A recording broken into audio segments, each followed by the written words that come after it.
let's kind of go into a little bit more detail of each one of these four groups. The first group that we're going to look at are linkage isomers.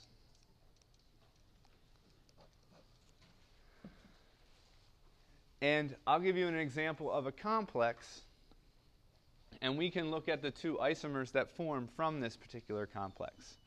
So if we have cobalt as our central transition metal cation, and then we have NH3, and we have 5 different ligands around that central transition metal cation.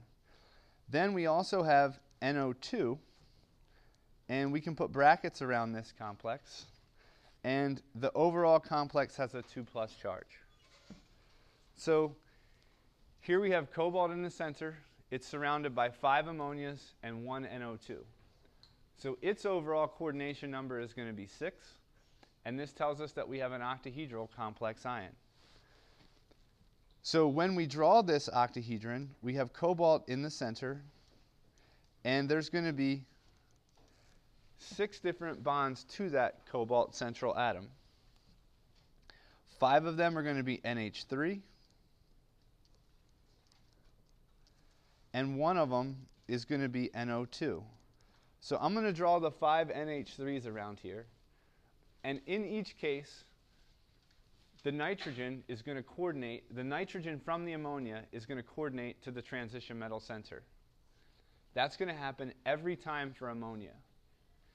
NO2 is something, is a little bit different, because in the NO2, we can have, in one case, we can have the nitrogen bind to the transition metal, and that means if we draw the Lewis structure out, we have a single bond to oxygen and a double bond to oxygen that's going to look like this. I'm going to circle the nitrogen, indicating that this is the atom that will bind to the cobalt transition metal center. What we find in another case is if we compare this particular complex to the same complex with the same ligands, we can get a different atom that binds to that cobalt transition metal center. In each case, we're going to have 5 ammonias coordinated to our cobalt center. So again, when we draw these 5 ammonia groups around here, the molecule to the, or the complex ion to the left and the complex ion to the right is exactly the same.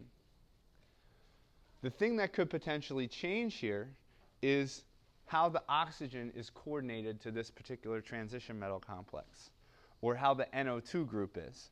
Because the NO2 group can have an oxygen coordinate to a nitrogen and then have a double bond over here to this oxygen. I'm going to circle the oxygen here because that is the atom on the ligand that is directly bound to the transition metal center. The physical property that's different here is this complex over here on the left is a yellow-orange color. The complex over on the right is a red color. So just how it's the same thing in terms of when we saw a different color for cis and trans isomers, in this case, we see a different case for linkage isomers. And we have to give a particular name then for this linkage isomer. If the linkage isomer is bound, in this case the NO2, directly bound to the nitrogen, we call this the nitro ligand. And if it's bound directly to the oxygen, we call this nitrito.